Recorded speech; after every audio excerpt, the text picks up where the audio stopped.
Okay, good morning, class. I hope by the grace of God we are all doing well.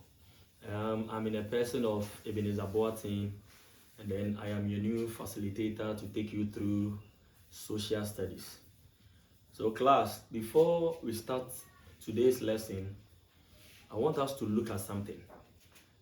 I hope recently we all heard what happened in Accra.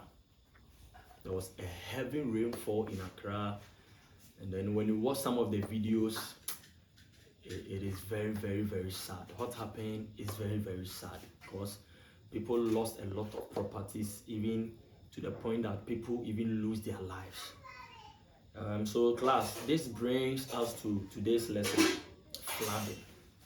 Flooding.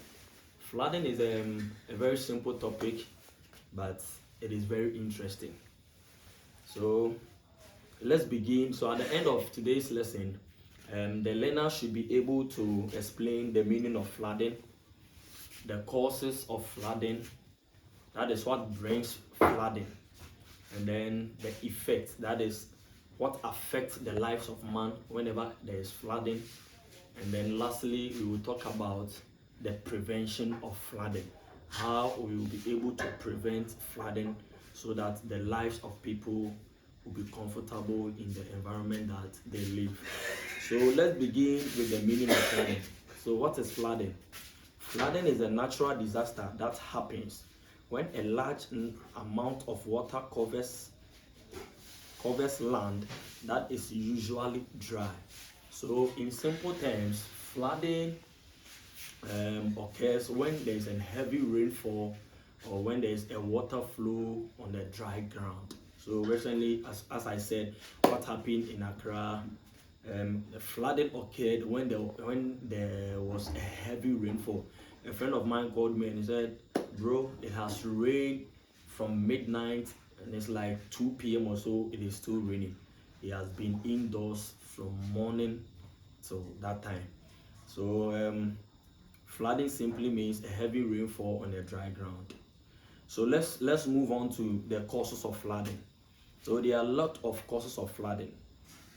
So one of them is heavy or continuous rainfall, poor drainage system, overflowing river and dams, building on waterways, deforestation.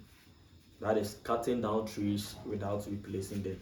So let's begin with heavy or continuous rainfall. So as I said, you see, because there was a continuous rainfall in Accra, because there was a heavy rainfall in Accra, it caused flooding.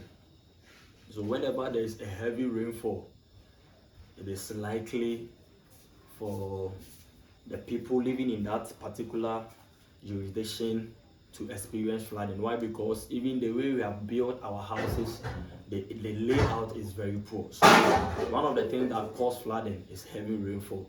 So let's move on to building on waterways. So recently I visited a friend, and then when I got to their house, it was very close to a river. So I asked a friend a question.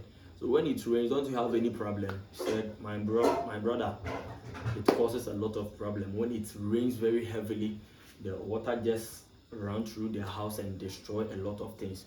And what caused this is because their house is built near to a river. So whenever we build on waterways, it becomes a major problem and a cause of flooding. So let's move on to the effect of flooding. The effect of flooding also have destruction of homes and properties, loss of lives and livestock, spread of disease such as cholera, damage to the road and farms, displacement of people from their homes. So let's start from the displacement of people from their homes. So when my friend called me that it has rained very heavily in Accra, all that they needed is to move from that place to a different place.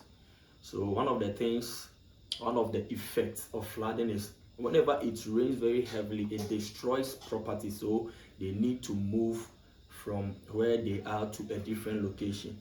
And also we have loss of lives and livestock. You see, whenever it rains heavily and it causes flood, people normally lose a lot of things, even to the point that people even lose their lives.